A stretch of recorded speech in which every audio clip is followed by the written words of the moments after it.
This is Dr. Boucher. I'm a complex high volume hernia surgeon operating out of Lakeland Regional Health in Lakeland, Florida.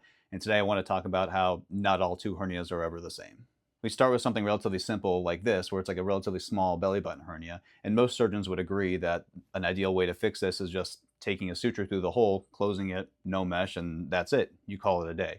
Now, it's not my personal preference. I still like doing this robotically with 3 small cuts on the side, go from the inside out, make sure you see every hole. I usually do use mesh in this situation, but most surgeons would agree a simple suture for this, more than adequate. Now compare that to something bigger and more complex like this, where essentially this whole area from here to here is the patient's hernia defect. And so you have to close the ab muscles that have the hole in it all the way from there to there. Say this is like a 15, 16 centimeter defect. You can't just close this with sutures and high five and walk away. You have to do something more than that, or this hernia is going to pop right back open. So what is that more complex procedure you can do to make big hernias like this effectively have the smallest chance of coming back lifelong? So with hernias over like 10 to 12 centimeters in size, which is like 4 to 5 inches, you really have to start thinking about a component release or a component separation to get really big holes to close, so you're releasing the tension so it won't pop right back open. The one that's most popular today is called a TAR, T-A-R. It stands for transversus abdominis release. And so what that is basically cutting one of your oblique muscles to release tension so the midline fascia or the hole can close more effectively.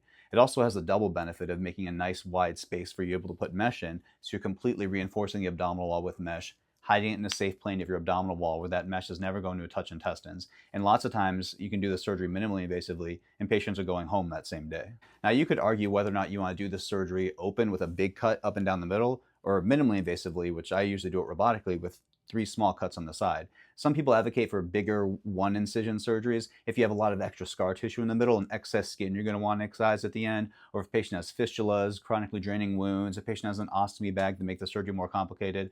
I have a strong proclivity towards still doing this minimally invasively robotically, because I think it has a ton of advantages, most aptly not having wound issues after surgery.